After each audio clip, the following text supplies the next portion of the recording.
with Keyanna Alexander. We are here today continuing our series on women's theater festivals, Occupy the Stage. So what is Occupy? Coming up in November 6th through the 8th is the annual Occupy the Stage event. Occupy is 48 hours of previously unproduced plays by women in all marginalized genders. The purpose of the event, being 48 hours long, is it is like a protest. They are holding the stage with women's voices, and they won't be silenced. They are claiming what's theirs. They are holding space. Today, I'm excited to talk to some of the people that were behind the scenes in creating Occupy the Stage 2020 and organizing this massive project. They are Rowen Haigh, a freelance director, deviser, and teaching artist that serves as the Director of Education, Outreach, and Engagement with Women's Theater Festival. Johannah Maynard, an actor, director, theater maker, and serves as the Executive Artistic Director of Women's Theater Festival. She is currently located in Raleigh, North Carolina. And Kaycee Swierc, the Casting Director, Director of Time Bomb and Webster's Bitch, and the Social Media Manager for Women's Theater Festival. And now, please welcome our guests. Hey, everyone. Hello. Hi. Hey, so real quick, one of my favorite parts to start our conversation is, where is everyone calling in from?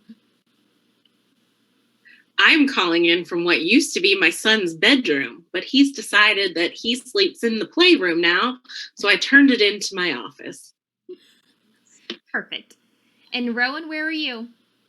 I am in Danville, Kentucky, which is central Kentucky, and I am in my bedroom / office / yoga studio / where everything happens. Perfect. And Kaycee? Amazing. Hi, I am in the mountains of Durango, Colorado, in my kitchen, which is never used.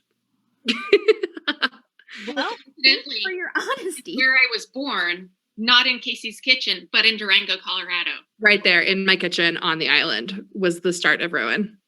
And that's why the kitchen is no longer used? Yeah, it's an honor. It's a memoriam. Like, we just remember every time you walk in, you're like, yes, this is Rowen. I love that.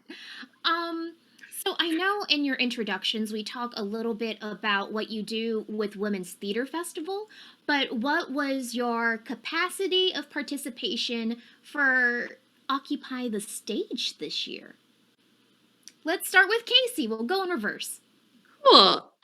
So like starting off with Occupy, I came in straight from Fringe and started. So like all of the finishing up the Women's Theater Festival Fringe Festival and then going into Occupy the Stage, I was on the reader tree.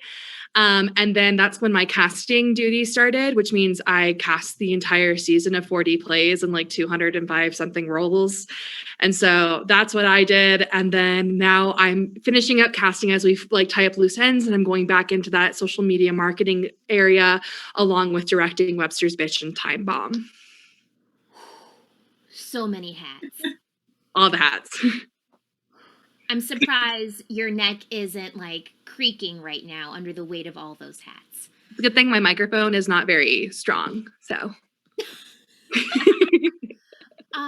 Johannah, what are you doing with Occupy? Well, Key, can I call you Key? So yeah, I kind of, part of my job is, overseeing all of WTF's programming. In particular, this year, it was my big idea to take Occupy the Stage out of the festival and make it its own event. So I've been working on Occupy for a year and a half now, in thinking about what parts of Occupy have really worked in the past, and what parts weren't serving the artists as well, and how we could really, really use this opportunity in this global pandemic to celebrate the work of artists right now who deserve the platform, who need the exposure, who are making brilliant work. So that's like my big thing. But I also worked on applying for the grant that is funding the main portion of the programming this year.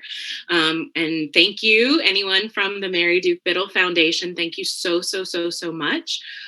We could not be doing what we're doing this year without your support. Thank you.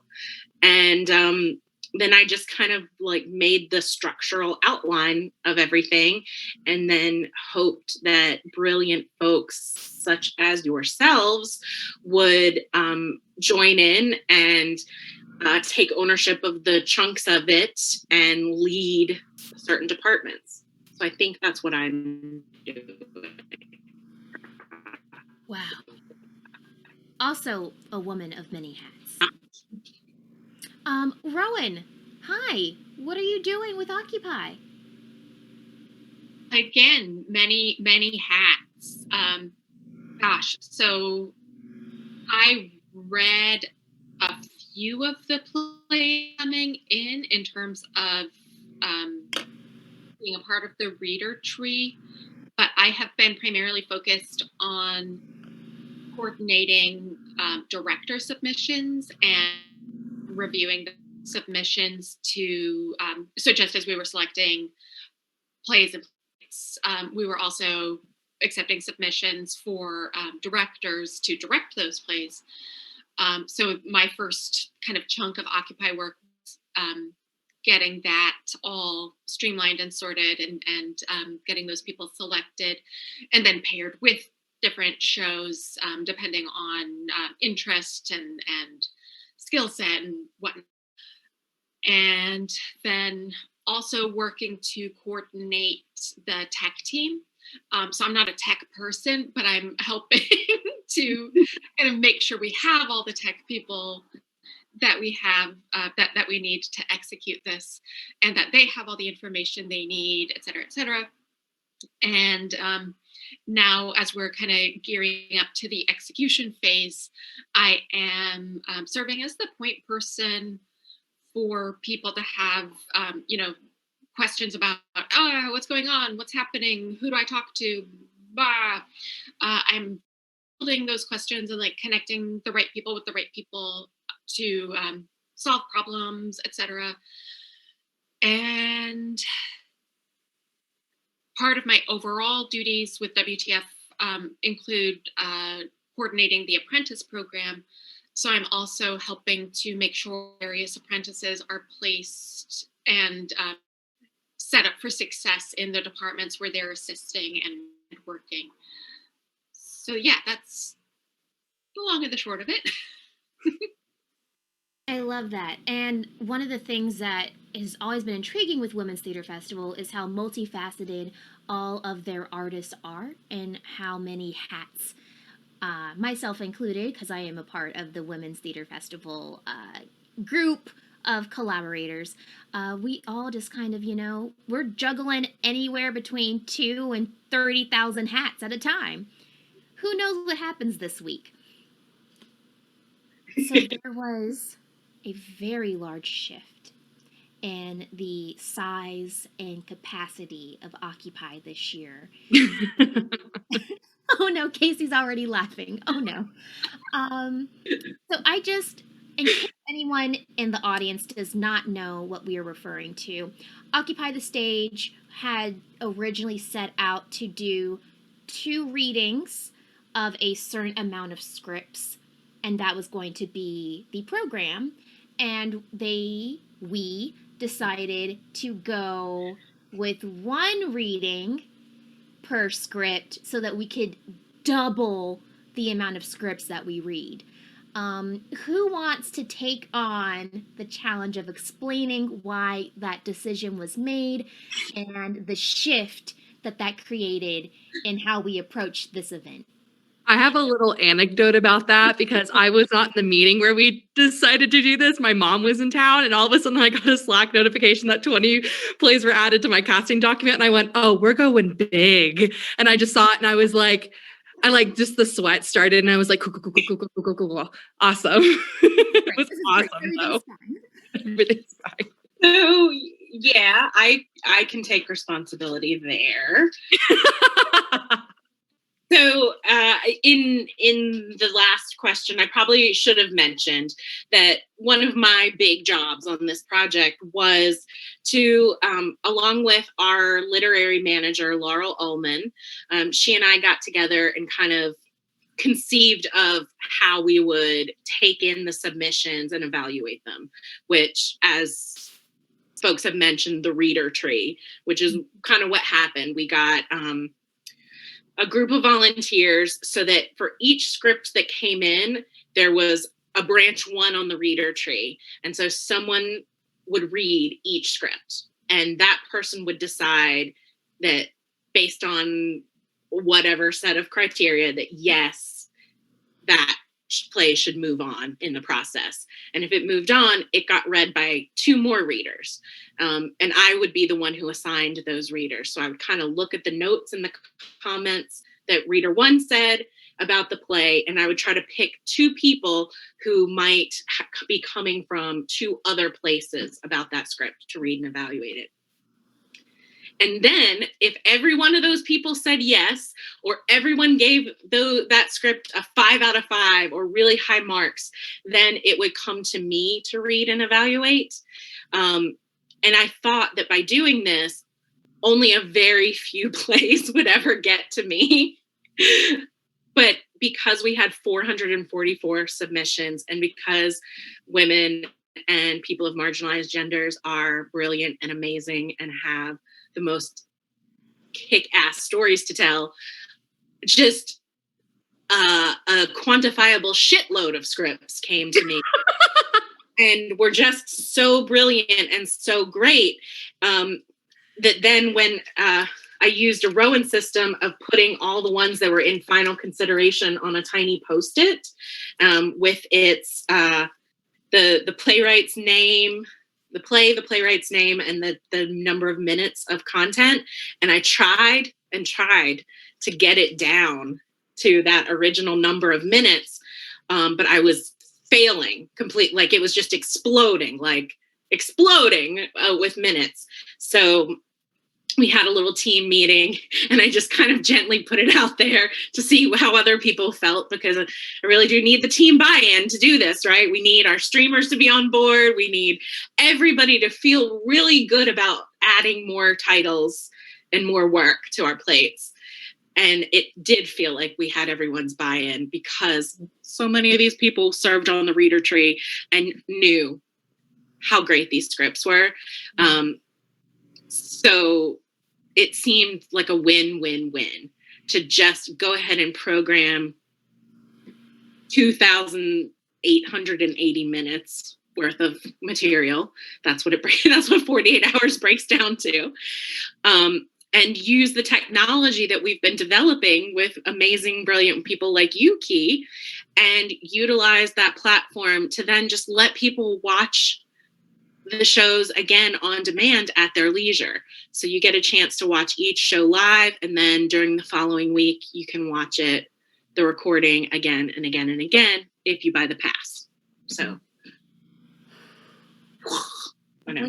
Oh man, and this is from someone who was like in the room. Wait, it's the Hamilton song, right? What is it? I want to be in the room where it happens. You do not own the rights to that song. No. I do not. Everything goes back to the Lin-Manuel Miranda estate. Yes. As a person who was in the room when it happened, I'm still having struggles to wrap my head around just how many minutes of storytelling we are trying to make happen here. So my participation in Occupy, I was also a member of the Reading Tree. Check out season 2, episode 1 of Theater's Not Dead, where we talk more about it and have some beautiful guests from the Reader Tree on. But I was a part of the Reading Tree. I'm also directing. I also kind of put some opinions in the hat for director picks. The amount of people that are involved here is astronomical. So I want to dive in a little bit to Rowen's part of the Occupy prep work in picking directors and pairing them with scripts, and it seems like a hard thing. I'm trying not to be more specific because I want you to answer the question. I would anticipate it being a difficult task. Was it, Rowen? Yes. The volume made it somewhat difficult. I'm trying to remember the exact number. I could look it up, but there were not as many director submissions as there were plays. Thank the Lord. But I think it was somewhere around 100 or so. I'm sorry? 140. 140. Great. So it was a matter of they had filled out a Google form with, some basic information, giving some info about why they were interested in working on Occupy and what they were hoping to get out of it. Resume, just general, kind of like, what's your background, what's your skill set type of thing.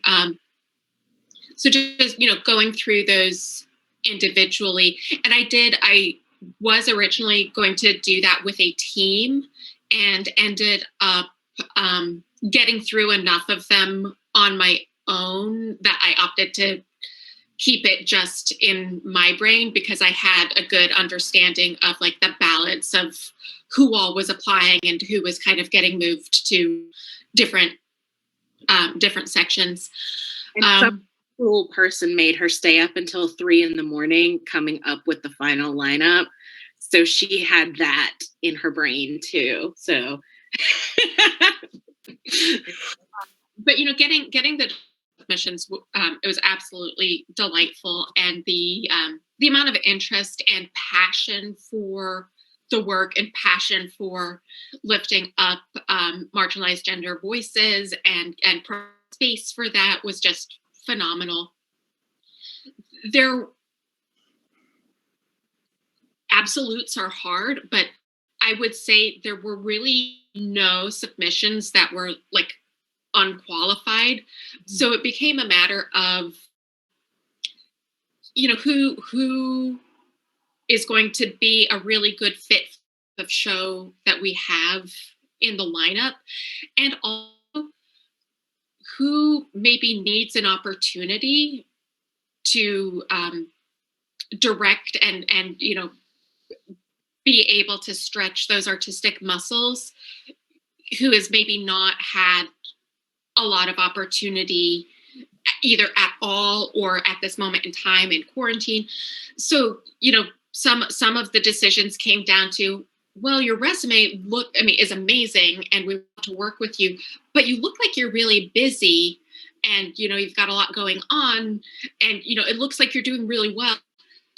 You might not need this opportunity as much as this other person who is shifting from stage management into directing and kind of trying to get a toehold in this new field.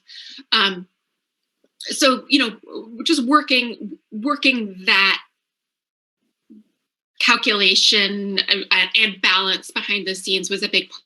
And then coordinating with Johannah, just kind of getting really close to our laptop screens and being like, okay, so this show has these themes or the playwright is of this background and maybe, we want a director who has a background to work on that. And just kind of trying to make some love matches, as it were.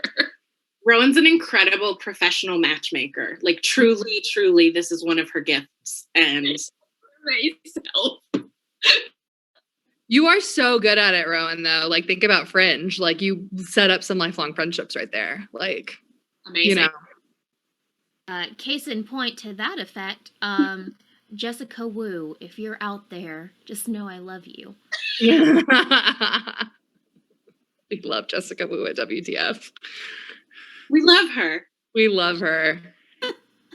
I have a whole list of like new friends I've made just through festival and now through Occupy. Alexis Roan, if you're listening, I love you. Mm-hmm. Beautifully passionate person. So Kaycee provided us with this beautiful anecdote about her discovery of the expansion decision. No, don't be. When there are 40 shows, none of which, if I'm correct, stop me if I'm wrong, none of which are one people shows. That means just as hard as Rowan's job was to find directors to match them with shows, Kaycee had the pleasure of then finding the individuals who would perform in these shows. So, such a large endeavor on your half. Behalf? No. No, behalf is the Her word. whole half was on it. My whole body was just slathered on top of it. Just like how did you approach it? How did you shift once the decision, as we're now calling it, was made? And how did everything end up for you? You know, it's actually still going. So how it started was that I remember I had just moved out to Colorado, and I got on, it was my first call with WTF since I moved, and I got on and we were talking about like everyone's role for Occupy, and Johannah was like, Kaycee, you get to be the casting director. And I was like, yes, like I love casting. I love working in casting. I'm trained in casting. Like I love it. And I was like, okay, awesome, wonderful, 20 plays, total like challenge for me, but like I can absolutely do it. And so we started with a Google form that was sent out when we announced auditions, similar to those for the playwright and director submissions. And we had, I think in total, like 200 and something people submit, which was awesome. And it was a beautifully diverse group of people from all over the nation, including people in Canada and Singapore. Which was so cool that our reach got that far. And then we added the plays, and that's when things got a little bit more complicated. But I luckily had Cohen Krause, who is my casting assistant, who was the playwright that I met through Rowan's matchmaking for WTF Fringe, and they are an incredible person, and they're so helpful, and they really get my brain. And I'd Cohen, and luckily I have a wonderful partner in life who is so patient and is so willing to help me organize my brain mess because he knows how I work. And we started taking that spreadsheet and organizing it into groupings for the plays, because we have a wonderfully beautiful, diverse group of plays that have very specific casting needs. And so we subcategorized everyone into their type, and then we were able to place people in roles.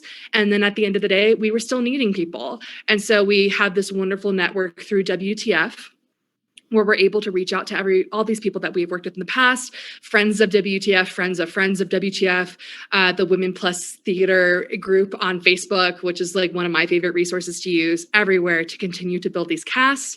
And now we have 40 plays cast, and directors are scheduling rehearsals, and I'm scheduling my rehearsals, and like it's a whole thing. It's like weird that it's over, because also all this happened in a 2-week period. Like it got cast in 2 weeks. And so like, it was the craziest 2 weeks of my life of like, because I also have to be familiar with these plays to cast them.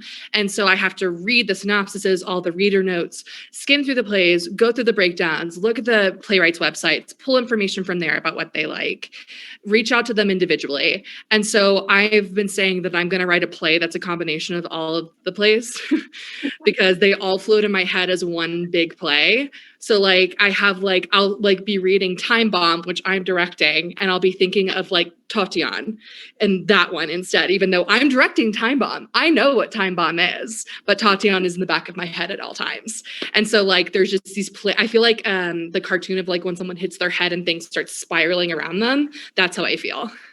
But it's like the coolest challenge I've ever been given. And like, I feel so unbelievably lucky that I have employers that like trust me to take on something that not necessarily has not been done. And like, it's also virtual too. So like, that's a whole nother bag of apples. Because, you know, we're reinventing the wheel essentially. And so like, it's just so different.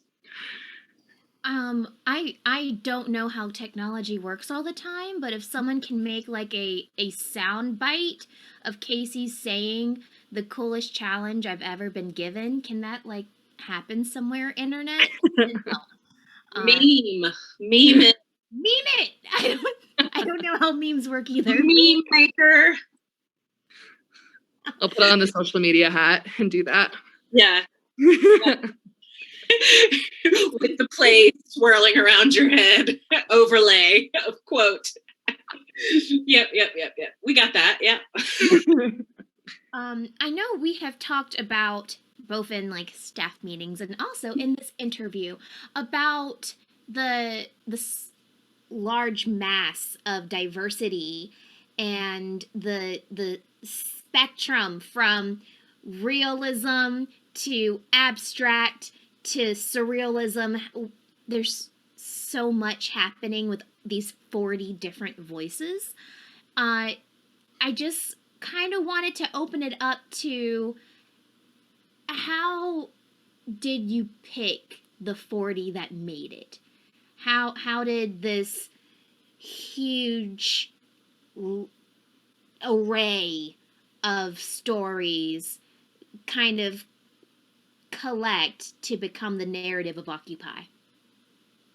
It's I think it's a lot of years coming, but way back once upon a time, before there was a global pandemic and before we got into this season, there had been a national and international call to get theater companies around this idea of the Jubilee season, to spend a year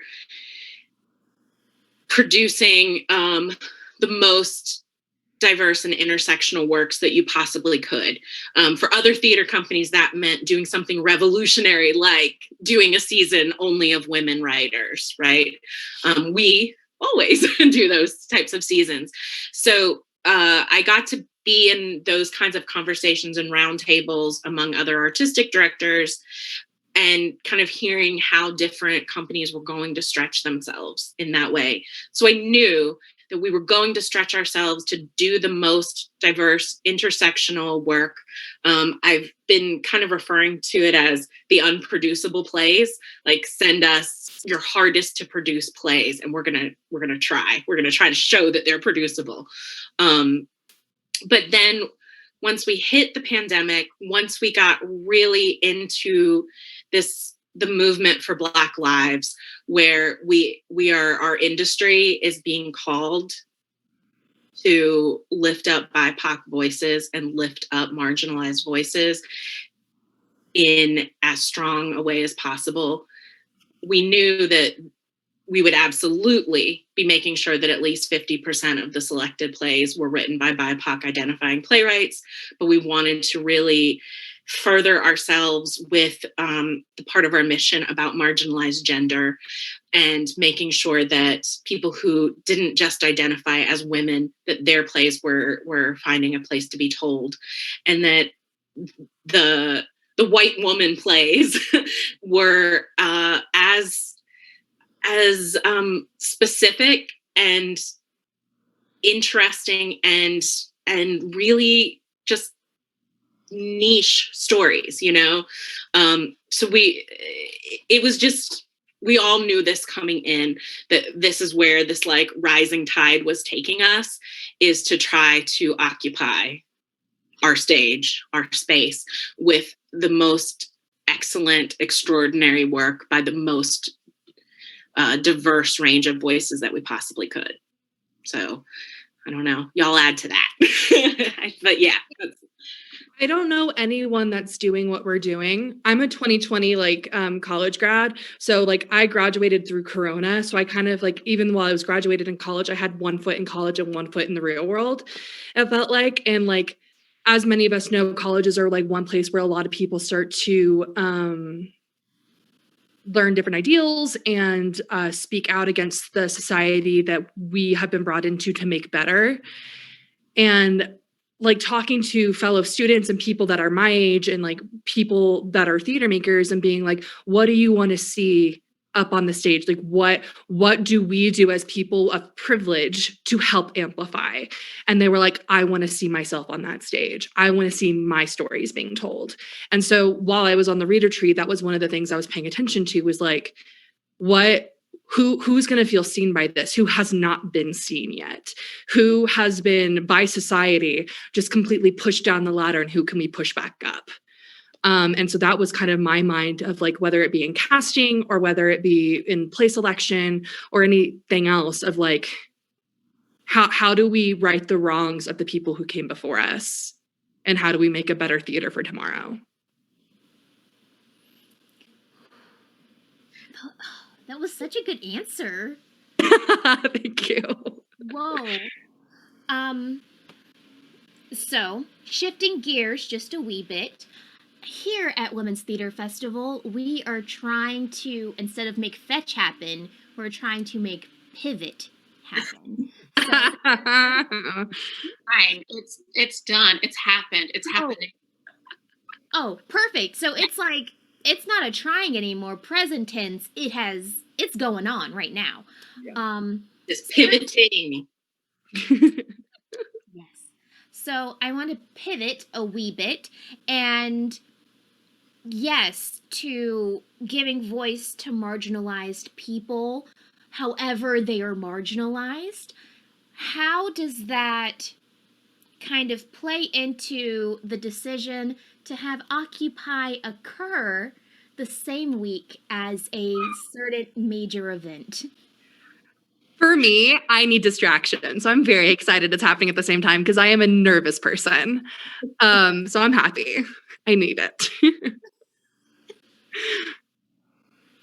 I have no concept of time, so I don't have a good reason for that. I'm just going with when it was scheduled. So I'm going to pass that to Johannah. Well,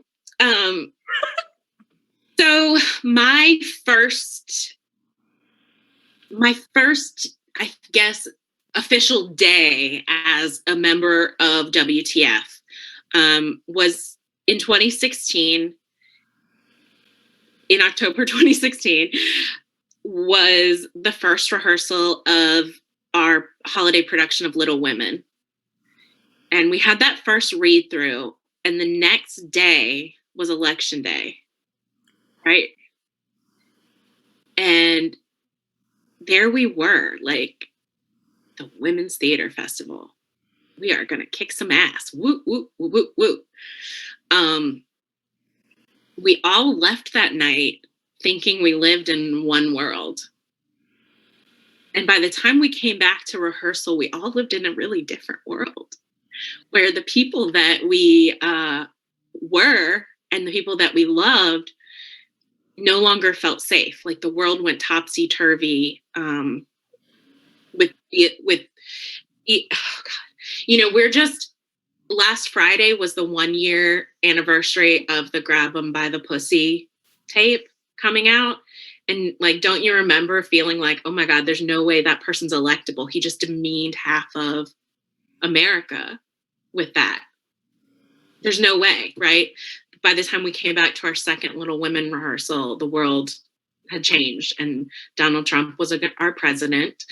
And I felt more called than ever to stand up and speak up for women. And that just gets reinforced with every project, with every idea, with every day that passes, particularly this summer when we got the chance to work with Nicole Brewer and her anti-racist theater. And one of her central questions is, who are you showing up for? And like Kaycee said, I just felt like this, in the timing of the scheduling, that this would be a time when our people would need to be together no matter what, whether people were happy, sad, safe, scared, angry, elated, that my people, the people that I show up for, would want to be in some way banded together. So that's the long and short of it. WTF is definitely a collection of nasty women. And I mean that in the best way possible. Like, I describe, like, any work I do, like, I'm based in feminist theater. That is what I do. I do bra burning pieces. And so, like, that's the exact kind of people I want to be around and like producing work around if things go the way that I want them to or they don't, because it's a safety net. I know I'm going to be seen when I come into the room of other people that have the same ideals and the same fears and the same excitements that I have. And because we're in a time where we are so distant, I've worked for WTF for like 6 months now. I've not met a single person in person that is in this room right now. I don't know any of you in person. I've never touched any of you. Yeah, I don't know how you smell. I don't know how your hair is textured. And yet these people are my family. And so it's like that chosen family thing of like, who do I need to be with in this moment where I'm scared and when I'm most vulnerable and I want to produce work and where I need to come where I want to fail and fail big and learn from it. And that is what WTF is. And that is what Occupy the Stage is as well. I think that's one of the best parts about going big with the festival, with Occupy, because my dream for WTF from the very beginning, I didn't know it, it wasn't articulated yet, but it became articulated in my own brain pretty quickly, and then I articulated it publicly a little bit after. But that WTF could be a meeting place for values of lifting up marginalized voices and interrogating intersectionality and challenging ourselves to be better and to show up for each other and to change the environment that so many of us were finding ourselves fighting against. And instead of spending all that energy fighting against it, let's make a new space. Let's open it up and let's make that space so that other people can come into it with us.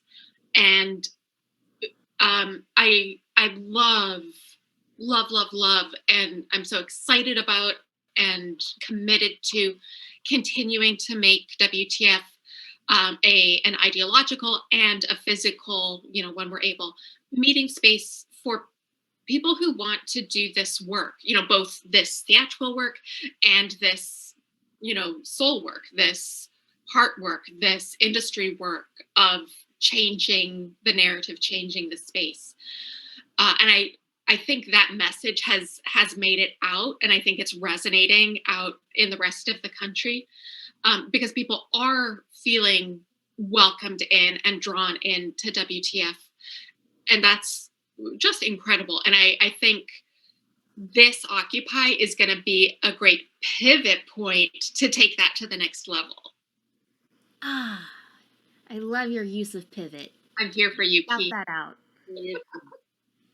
I want to kind of rotate back to something Kaycee had said a little earlier regarding using the Women's Theater Festival Network to find people adjacent to Women's Theater Festival, and then using those people to find the adjacent of the intersections of the down the street of the somebody's cousin's brother's girlfriend, of all of these people coming together. Because Women's Theater Festival has such a great core team of individuals who are multifaceted and wear all the hats and can do anything and everything, how was the process to bring in so many new artists for Occupy the Stage in any capacity? Easy. Yeah. We the thing is that we knew we needed people, and the thing about WTF is that we are people that love people. We love growing networks. We are a place where you can come at any point, all are welcome at WTF. You don't have to be on the Broadway. You can come and be I really want to act. I haven't acted in 20 years. I had 3 kids. I took a break and I'm really ready to get back out there. And this is where you can come to start doing that. And so for me, I like to say, and this sounds so horrible and I need a new phrase, but I love collecting humans, meeting new humans that are so diverse and different from each other. And because you learn so much as a human being from seeing all these different people. And so I'm meeting people from we have Christine Toy Johnson, who is this goddess among women. She is Yeah, she's just incredible. And then we have people like in our boardroom that are like helping amplify voices. And then we have people coming in, they're like, I want to help and give you money. And then like, it's just all these people that are coming together. And every day I'm seeing someone new, I'm emailing someone new. And like, while like that's awesome as a human perspective, I'm also like an early career person. So I'm like, yay, connections. So just like pros on top of each other. It's awesome. I like to share. I grew up in a family with with 2 siblings, 3 of us, 3 women. And so when you asked the question, I said easy. To me, it is like sharing what you have is easy, and operating from this spirit of what we have is plentiful, and we don't have to hoard the resources, and we can work against the trope that there's only room for 1 or 2 women, fill in the blank, in any one space. And that's part of the work. And to me, that's fun to say, yeah, like I don't have to direct this time because I'll have another opportunity to direct. Let me pass my favorite scripts on to somebody else to get a chance. And there, forgive me, I think my internet cut out there for a second. So if I'm repeating something somebody else said, sorry. But one of the other themes with WTF in general, and that we've particularly dug into with Occupy, is co-ing and finding ways for people to even share positions and, co-directing. Some of the directors who came in who were super cool, but quite young, we put them into assistant director positions, really strategically with shows that would resonate with them and with directors who would, be ready and willing to really foster their talent and stuff. It's all about, like, if you want to be in the, we're going to do everything we can to get you in the room. And, if you don't know how to do something, but you're interested, come on in. We'll partner you with somebody who has more expertise, and we'll make sure that there are some learning and growth opportunities coming up. As I say this, I'm like, yes, but there were also people we didn't take. And that was just, everybody is welcome, and we just hit a capacity point with Occupy. We still want you back for other stuff. So no is not no, right? It's just no right now, but come check with us again later. Yeah, WTF doesn't send rejections. We send next time we're going to work with you. Not this one. Let's hop ahead in 3 months and let's check back in. Yeah. It's let's amplify. It's never a no. Yeah, never done with you. And I think one of our big lessons through the early spring and summer when we started the Virtual Plays Club was just kind of learning about new playwrights and their new plays and relationships with directors, and how by helping more playwrights know more directors who get them and their work, it's going to allow more new work to be developed in a stronger way.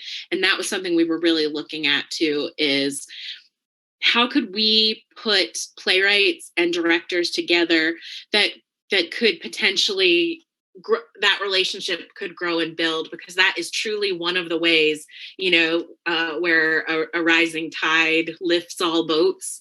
If the playwright gets another gig and you were that great director who really got them, then you can get another gig.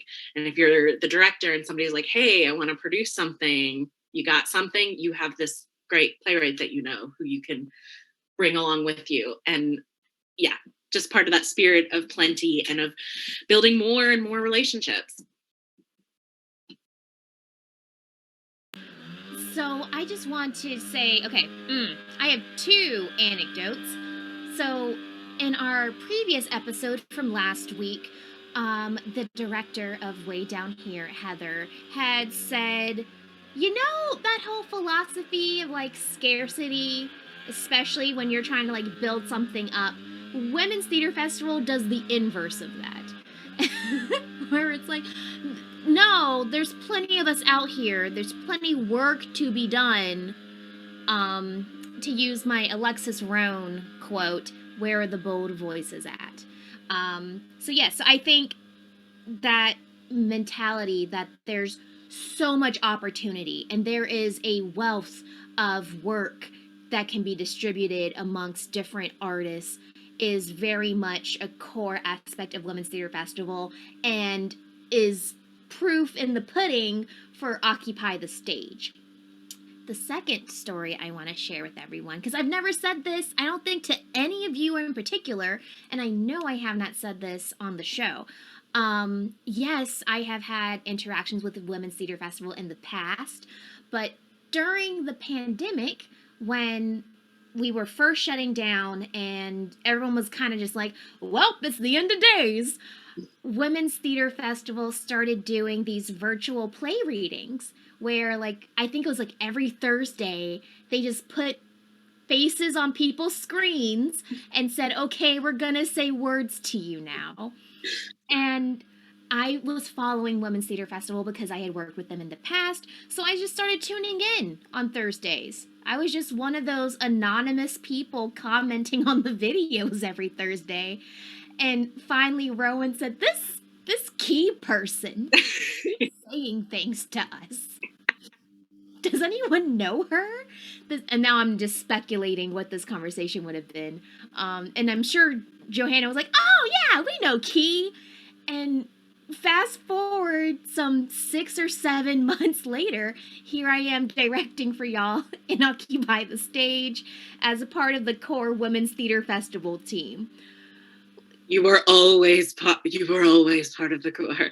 There was a lot more scheming involved. It wasn't just an aw shucks. It was we need to get that Key back up in here. Mm-hmm. Oh no. We might have stalked you. In a friendly way. Oh, perfect. Well, I do keep all my business on the interwebs just for that particular purpose. But I just wanted, so that, again, that proof that Women's Theater Festival is one of those groups of people who are kind of like, oh, we have things to do. Who can we get so that we don't have to do them? They also have like this visceral acceptance and like trust, because apprenticeship, whenever I joined WTF, apprenticeship emails and all that crap done months ago. And I saw Rowen post on Women Plus in Theater about Freak Show. And so I got on the Women's Theater Festival Facebook and website. And I was like, you know what? I'm just going to shoot my shot. And I emailed and it was like, hi, I want to work for you. And that next day, Rowen called me and she's like, do you want a job? And I was like, yeah. All my jobs were gone with the coronavirus. And I was a college grad. Like I was like crying, shaking. And Rowen called me and I never told you two this. I got off the phone and my mom and I both just started bawling our eyes out. Because I didn't have a job and I was so depressed and I was so in lack of theater. And so I was like with my partner when I got the call in the car and I got home and my mom was like screaming and jumping up and down. And so like WTF is a place where you can come find yourself. And it definitely found me and Key for sure. Like me and Key who are like these young, like who have been taken under by like Rowen and Johannah and Aaron and our board. Oh, lady. But that's how you do it. Yeah. You slide into those DMs, you send emails, you say, hey, I have able hands and I'm ready to work. Yeah, pretty much. That's how you walk your way into casting 40 shows. That's just how you do it. Well, going back to what we were talking about in terms of, scarcity mindset versus abundance mindset, I think a complement to that, and we've touched on this a little bit in this convo, but a complement to that WTF is really strong in, and that I think is part of our identity and is becoming even more part of our identity, is in those moments where it does feel like there's a scarcity of, there aren't enough opportunities or this or that. That's so much of what we do is focused on making new opportunities if it feels like there aren't enough opportunities, we take that as patently false, right? If it feels like there's not enough, we're like, that's not true, because we could do this and this and this. And we are always looking to the people who are wanting to work and saying, and to ourselves, and saying, well, what do these people want to do? What do they want to say? And how can we help and support them in saying that?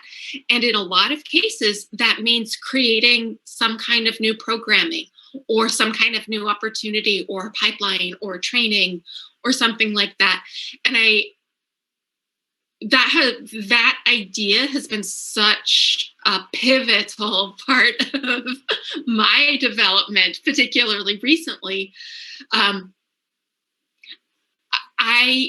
could not find a job with another company or another like academic theater department that really fit me. And I've ended up making for myself here at WTF the position that I want, that combines directing and teaching and mentorship and education and outreach and all of the things that really feed me and support the organization. And having that like conceptual switch of, if I want something, I can make it. I don't have to wait for somebody. Like, I don't have to wait for it to come to me, and I don't have to wait for somebody to give me permission. I can just do it. It's amazing. And I mean, talk about empowerment. And so that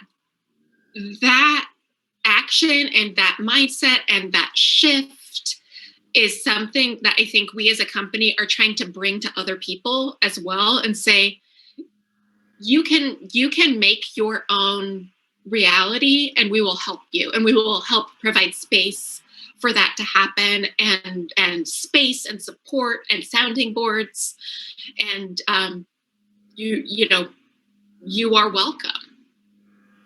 Still trying how to figure out how to put all that with money. So if anyone out there are the people who like to fund these kinds of things, who like to sponsor this kind of work, which you can do with Occupy the Stage. You can sponsor artists. So if you want to make sure I'm paid, check that out. bit.ly.wtf Occupy the Stage.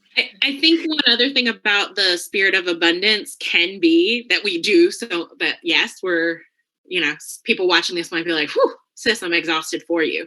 Mm-hmm. But one of the other things about the coing and the sharing and the making space for more people is that there's someone there to hold your bag for you. Literally, like Rowen and I go to conferences and she winds up carrying my bag, my physical, actual bag, because it's too heavy for me sometimes. But I need to stop carrying the big water bottle. That we have that as a team, that when things get to be too big, too much, that there's a slack space and there's some triage, and there's always somebody who's like willing to help shoulder your load a little bit and help you decide what to say no to. Yeah, that's a big one. Or not right now too. Mm-hmm. I want to keep talking about this because I too have stories, but I want to go on to the next question, which is refocusing on Occupy itself, Occupy 2020. What are we looking especially forward to with this upcoming event? And it could be a particular show, it could be a particular person, it could be anything. What are we anticipating as individuals to look forward to? Professionally speaking, like directing the shows and getting to work with these casts. Like personally speaking, my father-in-law is cast in this season and I have never seen him act. So like for me personally, I get to like watch him do his thing. And like he was in the business for a really long time and then had kids and was directing. And like this is his introduction back into acting. So like you literally having that WTF sweep up and let's help you get to where you want to go. So I'm really excited for that as like a family aspect of like getting to sit there and watch my family member act. And I get to direct him too. So it's like, pew.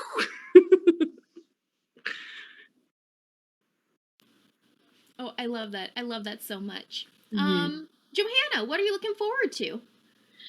Well, all of it. But for me, the best parts are the impact statements and the testimonials. It's the hearing from artists and audiences what this means to them. That gives me the biggest warm fuzzies to know that it is that the work that we're doing is making a difference to people, that people are getting fueled, getting inspired, getting happy, getting jobs, hopefully, from this. But I am acting in 2 of the plays. And so I'm very excited. The pandemic has been great for me as an actor. I actually love Zoom acting a ton and feel an affinity towards it. And so I'm excited to get to explore 2 of these plays. But oh my God, I mean, I'm so excited about so much. But one of the things I realized that one of my favorite plays that we read for this Occupy the Stage, Our Black Death, was written by a playwright who this is her. We have a couple of people who this is literally their 3rd time having a play in Occupy. And she's one of them. Her name is Lindsay. And her play 2 years ago, it was a really short play called Napogue, and it was like a 10-minute play about the end of the world that I got to act in, and it was the first time I acted in a really, really long time. And Rebecca Ashley Jones and I got to play sisters in this play, and I just loved the writing so much, and I just loved this playwright so much. And when I put 2 and 2 together, that was her, and this like to feel her development and trajectory as a playwright from that 10-minute to Our Black Death, which is really truly one of the most incredible plays I've ever read. That's awesome. Wow, I love seeing growth in people too. Rowan, what are you looking forward to? Looking forward to the time very, very soon when all of the production elements coalesce, where we have the play and the director and the cast, the streaming technician, and the caption runner. And speaking of captions, we are open captioning all 40 shows, all of them, which is very, very exciting. So I'm really looking forward to that moment right before production when all of the pieces come together and we know for sure it's going to work. It's like we know now, and I know now that it's going to work, but I'm really looking forward to that like energy, adrenaline bump when it's like boom, all together, we're ready to go, and everybody gets hyped for it, and we're going into that Occupy weekend just excited and pumped to immerse ourselves in this 48 hours of gorgeous theater. Beautifully said, all of you. What I am looking the most forward to is the week after Occupy. Yes. The breath. Background for anyone who missed it in our previous episode, I have the pleasure of directing 3 of the Occupy productions. So that means I will not be in the audience for a lot of the festival itself. So that week afterwards, when everything is going to be video on demand, that's going to be my time to like sit on the couch with or without pants on, haven't decided, and just binge the entire festival. So that's what I'm looking forward to. I want to, in our last minutes together, open the floor if there are any projects outside of Occupy that you would like to shout out and announce. This is your time to plug your pluggables. Mine's not outside. Mine's Occupy adjacent. If you want to know more about this submissions process and how to craft a successful submission, I'm leading a series not this coming weekend, but the following, called Anatomy of a Successful Submission.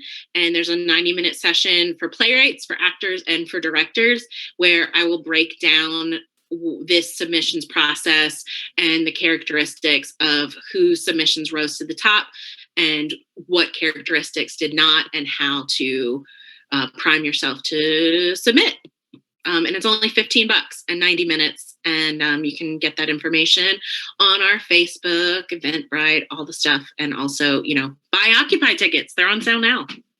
Johannah, real quick, what is the date for that submissions workshop? I believe it's the 24th and the 25th. So they're each 90 minutes. There's one that's for playwrights, actors, and directors. Perfect. Thank you. Anyone else? Pluggables.